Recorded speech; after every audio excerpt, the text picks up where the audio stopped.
Em nome do Pai, do Filho e do Espírito Santo. Amém. Doutrina católica, tradição e magistério. Meditação. O Decálogo. Nisto consiste o amor, que vivamos segundo seus mandamentos. 2 João 6. O Senhor revela sua lei a Moisés para que este a transmita a seu povo. A vida de santidade, tanto no Antigo como no Novo Testamento, é direcionada a partir das normas contidas na aliança de Deus com seu povo por intermédio dos 10 mandamentos. Êxodo 20, 2:17, Deuteronômio 5, 6, 21. Quando Deus criou o gênero humano no início da criação, as pessoas de Adão e Eva, Ele os criou à sua imagem e semelhança, levando-os a uma natureza, dignidade e personalidade perfeitas.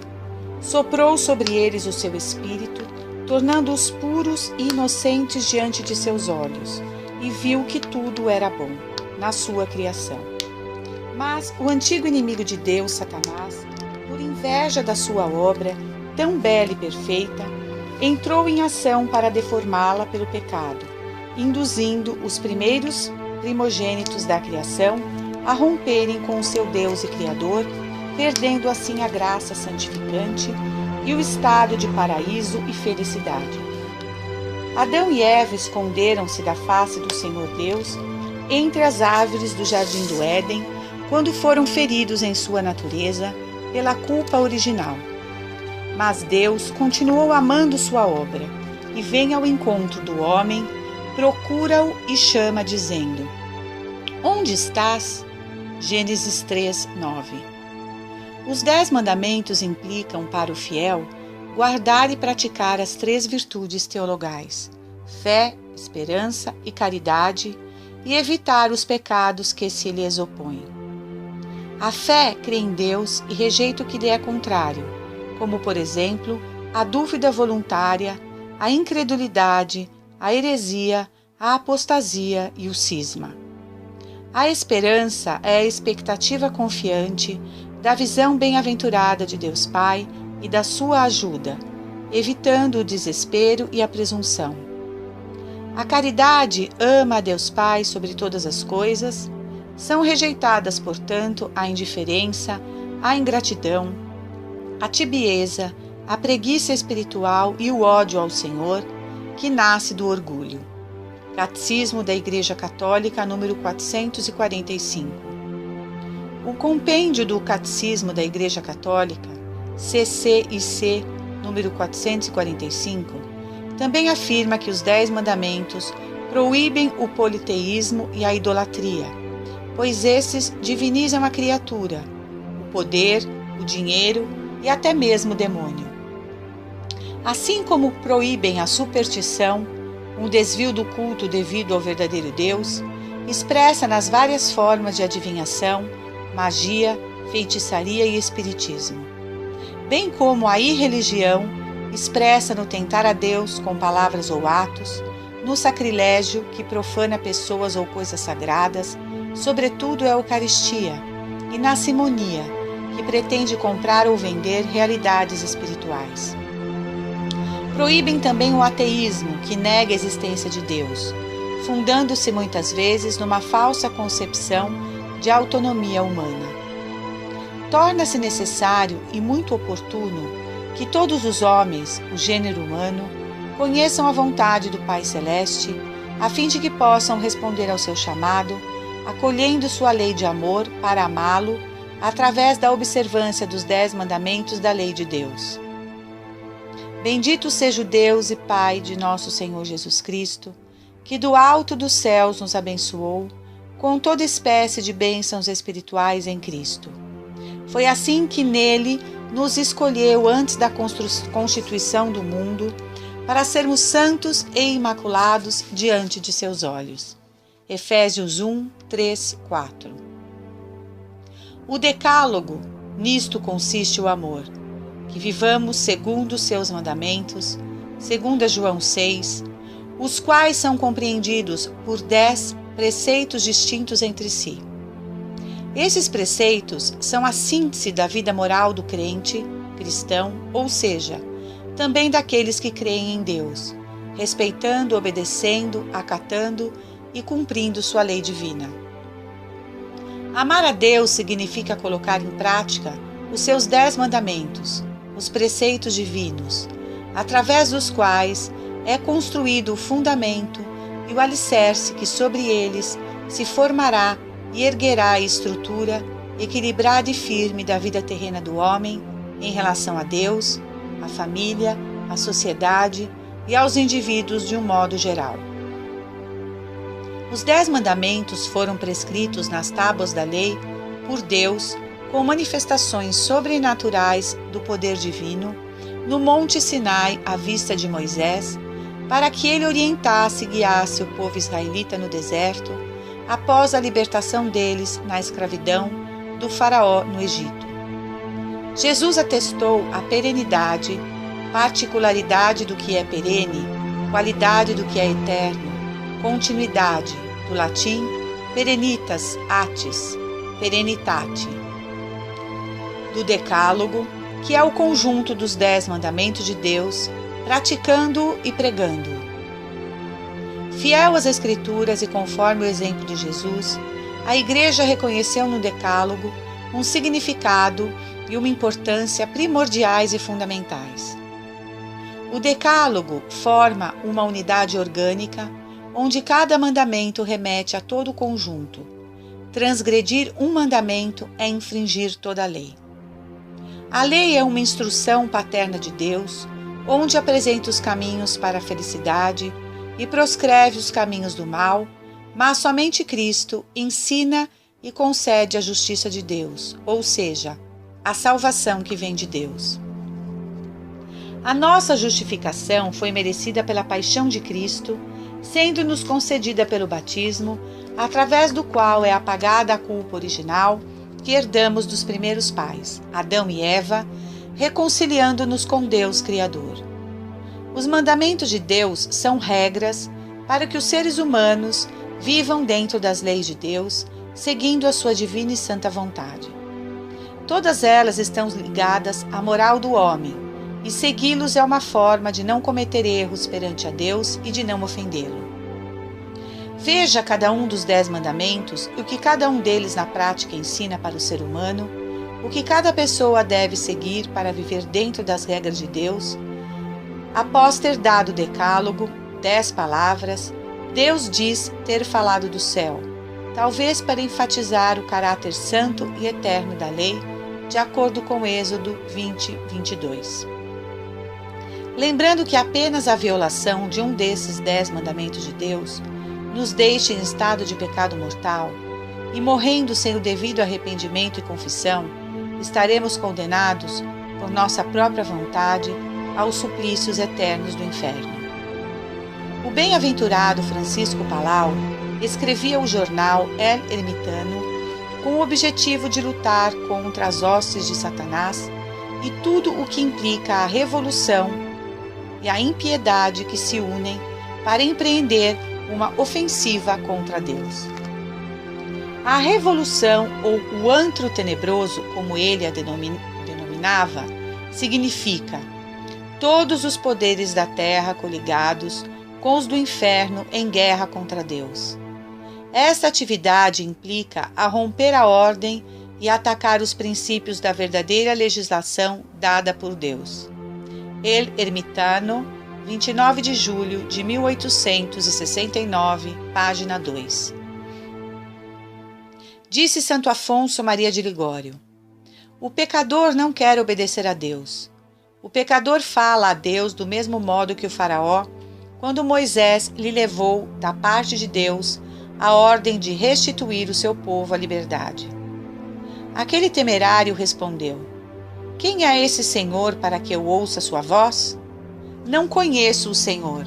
Êxodo 5:2. O pecador diz a mesma coisa: Senhor, não vos conheço. Quero fazer o que me agrada.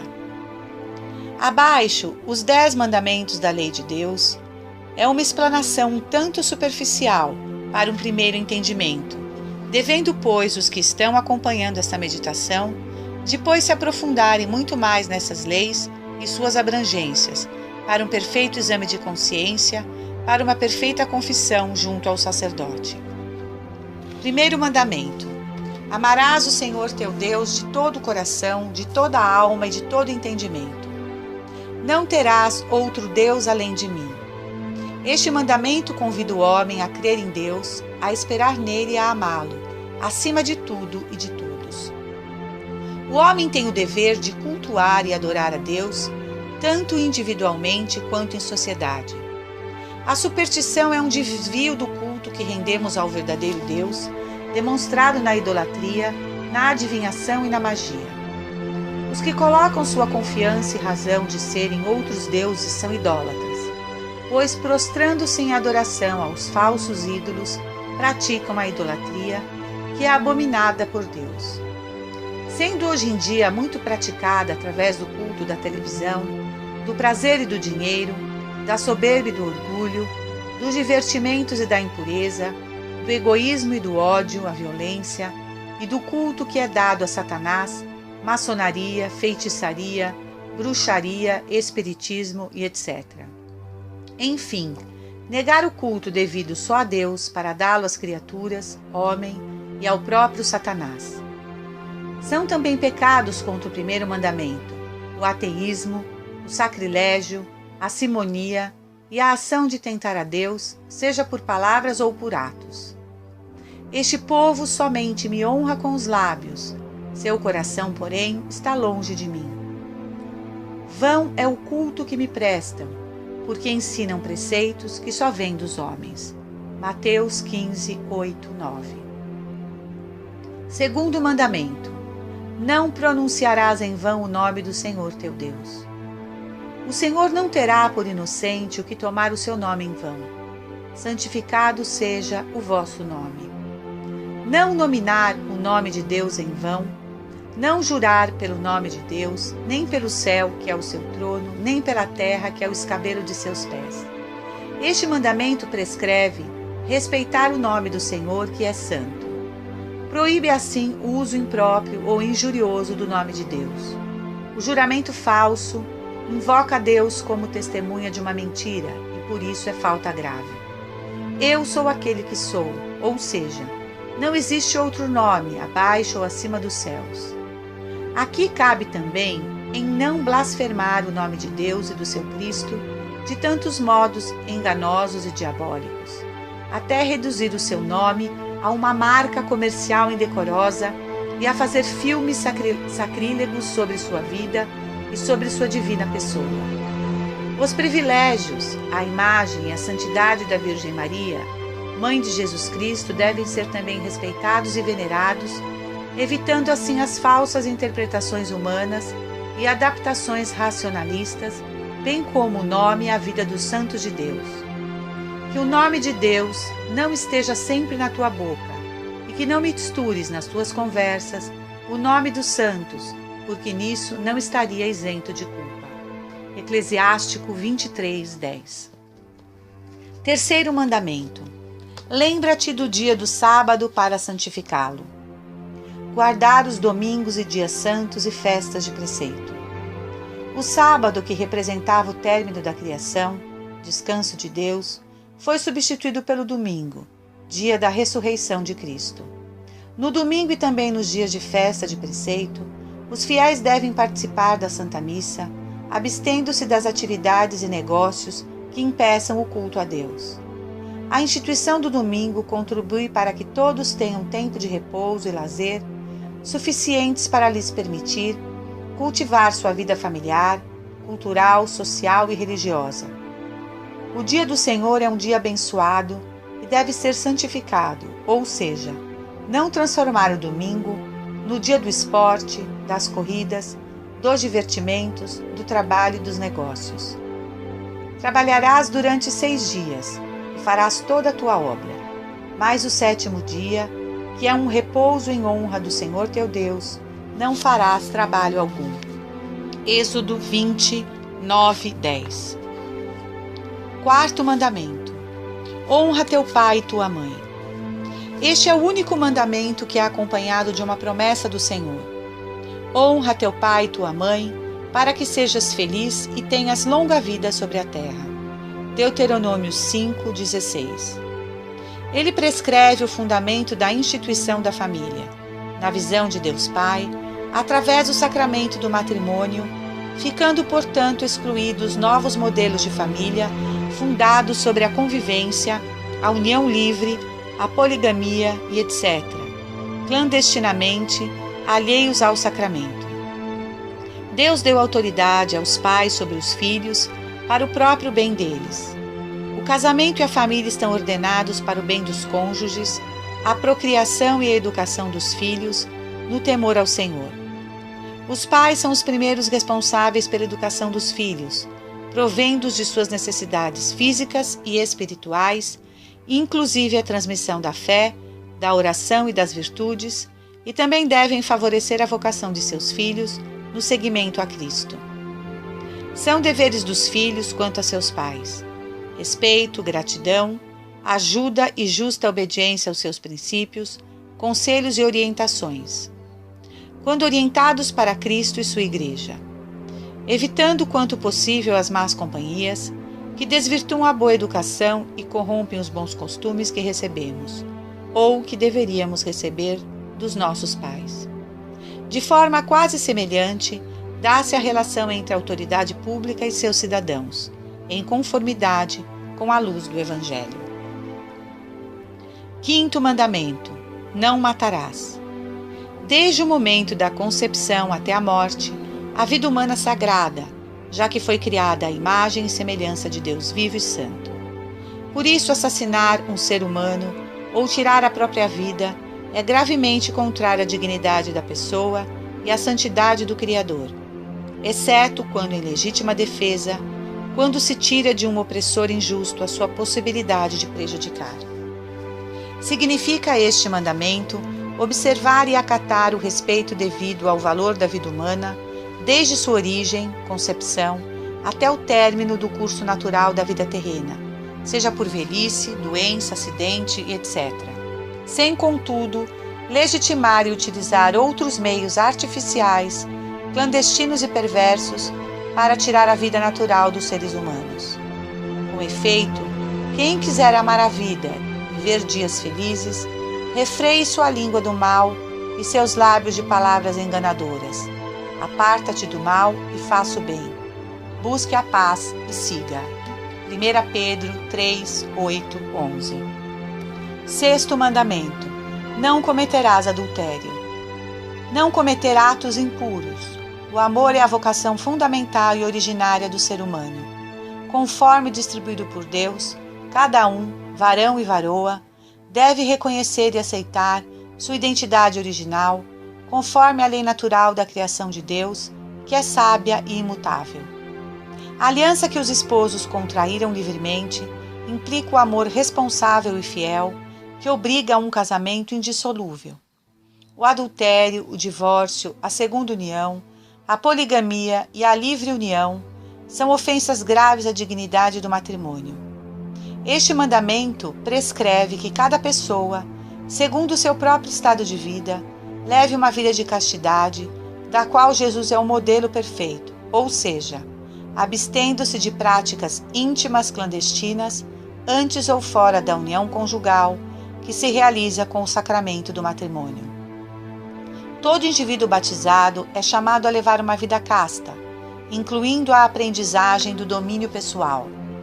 A observância da castidade implica também em que qualquer forma de impureza, fornicação, adultério, divórcio, pornografia, livre união, poligamia e etc., não deve ser justificada, exaltada, acatada e propagada a ponto de justificar até os atos contra a natureza, o homossexualismo. A castidade do corpo e da alma implica ainda em usar de disciplina e pureza nas palavras, nas conversas, nas atitudes, nos gestos, no lazer, diversão, programas, cinemas, música e etc., seguindo os princípios da moral cristã, não se conformando, contudo, com o que o mundo apresenta. Todo pecado se comete fora do corpo, mas o da impureza é uma usurpação contra a integridade do próprio corpo, porque mancha e destrói o templo, onde Deus soprou o seu Espírito Santo, devendo, portanto, ser conservado na pureza e na castidade. Bem-aventurados os puros de coração, porque verão Deus. Mateus 5:8. Sétimo mandamento: não roubarás. Este mandamento prescreve a prática da justiça e da caridade na administração dos bens terrenos e dos frutos do trabalho humano. Implica em não usurpar ou tirar um bem ou coisa que é de outrem contra a vontade do proprietário, trabalhando por conseguinte para não difundir cada vez mais os furtos, a violência, os sequestros e os roubos, assim como evitar quaisquer formas de desonestidades que se comete contra o próximo, desrespeitando sua dignidade pessoal. Todas as formas de servidão humana são proibidas na lei moral, pois o homem não é um mero objeto, bem como os maus tratos dados aos animais irracionais. Quanto à esmola dada aos pobres, é um testemunho de caridade fraterna e também prática de justiça que agrada a Deus. Ao ladrão estão reservados a confusão e o arrependimento. Eclesiástico 5:6. Oitavo mandamento: não prestarás falso testemunho contra teu próximo. Este mandamento implica em praticar a virtude da verdade, mostrando-se verdadeiro no agir e no falar, usando de lealdade e caridade para com o próximo, afastando-se do sensacionalismo, duplicidade, simulação e hipocrisia. A mentira consiste em dizer o que é falso, com a intenção de querer enganar ou prejudicar o outro, que tem direito à verdade. A Igreja orienta para que os meios de comunicação social sejam usados com moderação e disciplina, porque a sociedade tem direito a uma informação fundada na verdade, na liberdade e na justiça. E ainda implica na observância de que não se propague cada vez mais a lei do engano, da mentira, da falsidade. Nenhuma palavra má saia da vossa boca, mas só o que for útil para edificação, sempre que for possível, e benfazeja aos que ouvem. Efésios 4:29. Nono mandamento: não cobiçarás a mulher do teu próximo. Este mandamento adverte contra a concupiscência carnal, entendendo-se que não se deve cobiçar a filha, a esposa, a namorada, a irmã, a companheira, a serva e etc. do próximo, seguindo a mesma linha de discernimento na condição oposta, distinguindo, porém, em cada criatura humana a imagem e semelhança de Deus. Essa luta exige a pureza do coração e a prática da temperança, isto é, a oração, a prática da castidade, a pureza da intenção e do olhar, o pudor. Devemos nos lembrar que somente aqueles que tiverem o coração puro é que verão a Deus. Mateus 5:8. O Senhor Deus disse: não é bom que o homem esteja só. Vou dar-lhe uma ajuda que lhe seja adequada. Então, Adão pôs sua mulher o nome de Eva, porque ela era a mãe de todos os viventes. Gênesis 2:18, 3:20. Décimo mandamento: não cobiçarás coisa alguma que pertença ao teu próximo.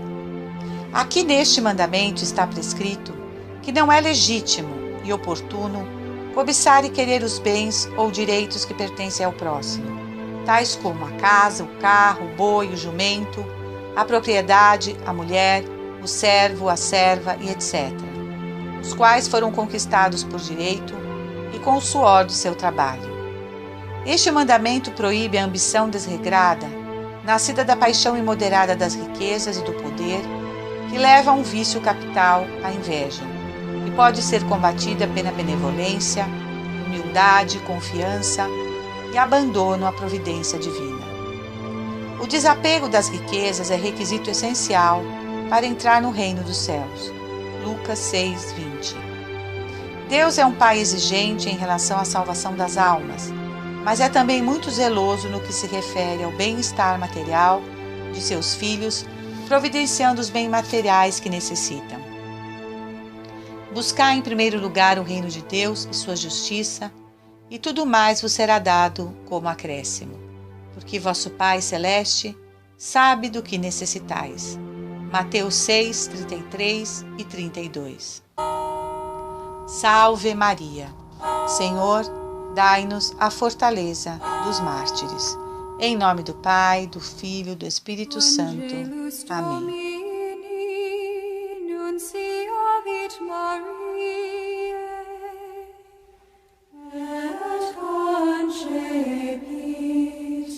Spiritus Sancto. Ave Maria, gratia plena Dominus tecum, benedicta tu in mulieribus, et benedictus fructus ventris tui, Iesus. Sancta